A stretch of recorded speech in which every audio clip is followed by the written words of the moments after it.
Apparently, diversity training is making people even more racist. This is according to a report drawn up by the network. What was it called? Network Systems Institute Research. I've got to find a bit of paper because I can't remember what it's called now. And it was with Rutgers University in America. But essentially, people who have done diversity training, here we go, wasn't paying attention during the Network Contagion Research Institute, that's it. 400 people were presented with an imagined scenario. This is having undergone diversity training. And those people who had undergone diversity training found themselves to be, well, authoritarian, agreeing with Hitler's comments. The sort of things that they were being told were things like white people raised in Western society, conditioned into a white supremacist worldview. Racism is the norm. It's not unusual. Apparently, as a result of having undergone all of this brainwashing nonsense, people perceived more microaggressions. They were more prone to wanting to punish people that they thought held racist views. They frankly became unkind, unpleasant, authoritarian little dictators. Who'd have ever thought that racism training, whatever you want to call it, makes people racist? Let's speak now to Bryn Harris, Chief Legal Counsel at the Free Speech Union. I've always thought this, Bryn, you know, if you make people look at everything through the prism of colour, if you silo people into different categories according to their skin, if you say that white people are inherently sinful, that they've got inherent privilege and they can't help but being racist, you're going to essentially create little racists, aren't you? Hi, Alex. Well, I think that's entirely commonsensical.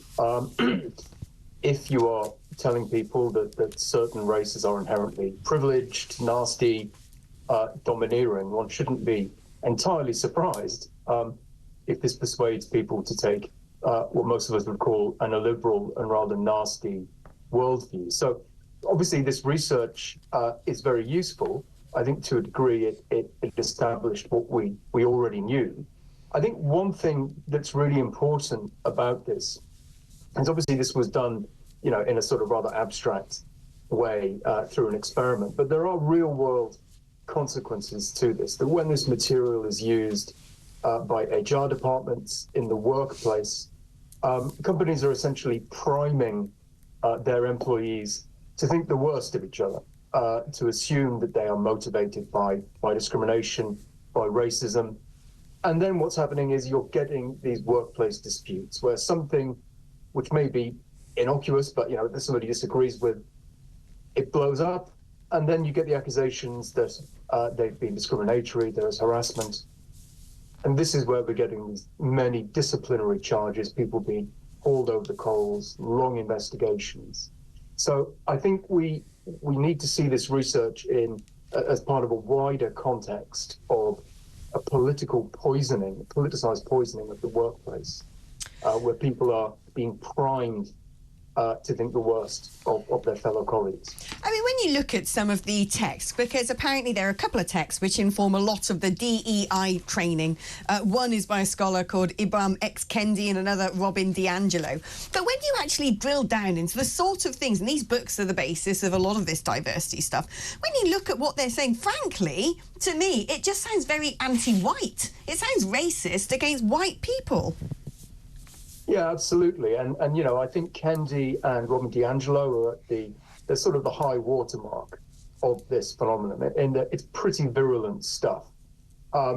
In the sort of pressure cooker of the BLM post-George Floyd period, this stuff was quite fashionable. What I very much hope, I'm not optimistic, what I hope is that employers have realized that this stuff is really deeply inappropriate in the workplace. The Free Speech Union has brought people through the employment tribunal process after they've been sacked for complaining about this very material. You know, for instance, a civil servant saying, we're meant to be politically impartial. We cannot be foisting this stuff on each other. It's extremely political, it's controversial, and it's plainly nasty. So I think, you know, part of the pragmatic approach to this is that we really want employers to start realizing this stuff, it's not just toxic, it's not going to make everyone miserable in the workplace and distracted, not doing their job. It's also giving rise to expensive, long drawn out legal disputes. And it's foreseeable. You look at this and any HR professional should be thinking, this is going to be a liability, this is going to get us in trouble. And that's the sort of pragmatic approach we want to see taking root. moving away from Kendi and Right. D'Angelo.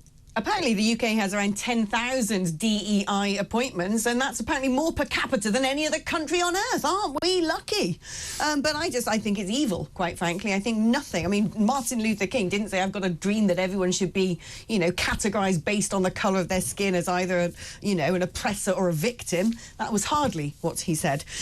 Let's talk now about free speech on campus. Again, not exactly shock news, but a global poll of university staff found that 77% agreed that free speech was more limited than 10 years ago. Those working in the United States were particularly vociferous about this, 83% believing it was the case, 80% in the UK. Disciplines such as psychology and clinical health were particularly affected.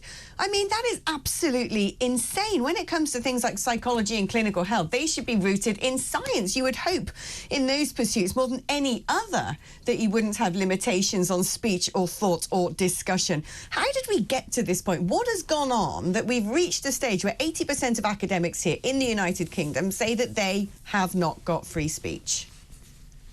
Well, it's a very good question. Now, we think a major problem is that the law that was in place to protect academics' free speech wasn't working. It didn't have enough teeth. It wasn't enforceable enough.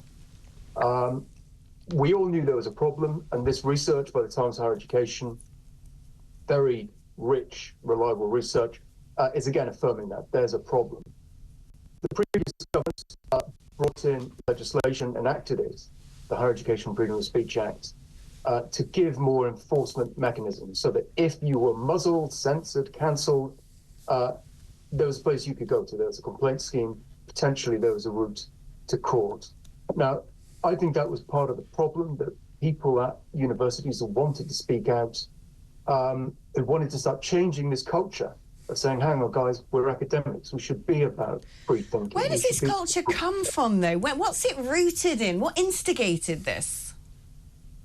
Well, I mean, that's a question that's kind of above my pay grade. But I mean, if I were to speculate, certainly universities have taken very seriously and in some ways sort of treated as sacred their obligations under equality legislation.